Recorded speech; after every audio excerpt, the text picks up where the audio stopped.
ये नजारा देखकर शांति गरीब परिवार का फिर से मजाक बनाती है। बहू देख रही है, सास बहू पति मिलकर सब्जियां बेचकर घर चलाते हैं और बेटी डिजाइनर बनने के सपने देख रही है। तो इसमें आपको क्या दिक्कत हो रही है आंटी जी? अरे रही मेरी फैशन डिजाइनर बनने की बात, तो क्या सब्जी बेचने वाले की बेटी डिजाइनर नहीं बन सकती? सब्जी बेचने वाले की बेटी हो, औकात में रहकर बात करो हमसे। चलिए माँ जी, इन गरीबों के तो मुंह नहीं लगना चाहिए। मुंह बनाकर शीतल अपनी सास के साथ अंदर चली जाती है। समय गुजरता है और काजल दिन रात मेहनत करती और अब तो वो आस पड़ोस के भी कपड़े सिलना शुरू कर देती है। अरे वाह बेटिया, तुमने मेरी बेटी का फ्रॉक तो बहुत अच्छा सिला है, उसे बहुत पसंद आया। ये लो फ्रॉक के पैसे। देखो भाभी, मुझे मेरी ड्रेस की पहली फीस मिली है। वो पैसे देखकर न सिर्फ काजल बल्कि पूरा परिवार बेहद खुश होता है। समय यूं ही बीतता है और एक दिन जब घर के बाहर सुमित्रा सब्जी बेच रही होती है तो वहां शांति शीतल के साथ सब्जी लेने के बहाने आती है और सब्जी छांटते हुए बोलती है, बहू 1-2 महीने बाद तेरी एनिवर्सरी आ रही है, तो मैं सोच रही हूँ कि हम इस बार अपने घर के बाहर एक छोटी सी पार्टी रखें। अब तू बता, तुझे कैसी ड्रेस चाहिए अपनी एनिवर्सरी पर?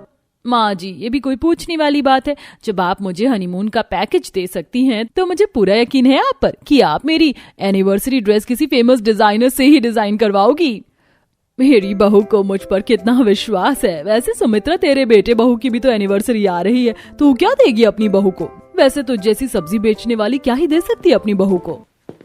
मेरी सास मुझे एनिवर्सरी गिफ्ट क्या देंगी इसकी चिंता आप मत कीजिए।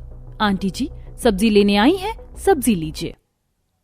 उस दिन सुरभि भी अपनी अमीर पड़ोसन को सुना देती है। सुरभि की बातें सुनकर दोनों सास बहू सब्जी लेकर घर जाती हैं। अब इसी तरह कुछ दिन बीत जाते हैं और एक दिन फोन पर बात करती हुई शीतल घर के बाहर आती है।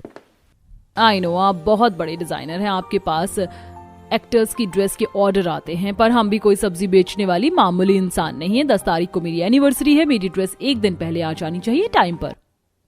माँ, ये लोग हर समय अपनी अमीरी का इतना घमंड क्यों दिखाते हैं हमें? अब तुम देखना, मैं भाभी के लिए ऐसी ड्रेस बनाऊंगी जिसे देखकर इनकी आंखें फटी की फटी रह जाएंगी। तूने तो मेरे मुंह की बात छीन ली काजल, मैं भी तुझे यही कहने वाली थी। इस बार मैं अपनी बहू को उसकी एनिवर्सरी पर बहुत अच्छी ड्रेस दूंगी और उसे सिलने की जिम्मेदारी तेरी है।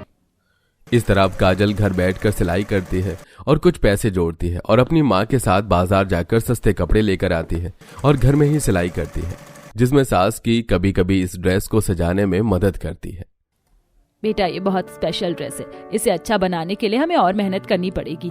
इसे सबसे हटकर बनाना है हमें और एनिवर्सरी तक इसे अपनी भाभी से छुपा कर रखना, यह उसका सरप्राइज होने वाला है। ठीक है माँ। समय यूं ही बीतता है और बहुत जल्द सुरभि और शीतल की एनिवर्सरी का दिन आ जाता है, जहां एक तरफ शीतल के घर के बाहर छोटी सी पार्टी चल रही होती है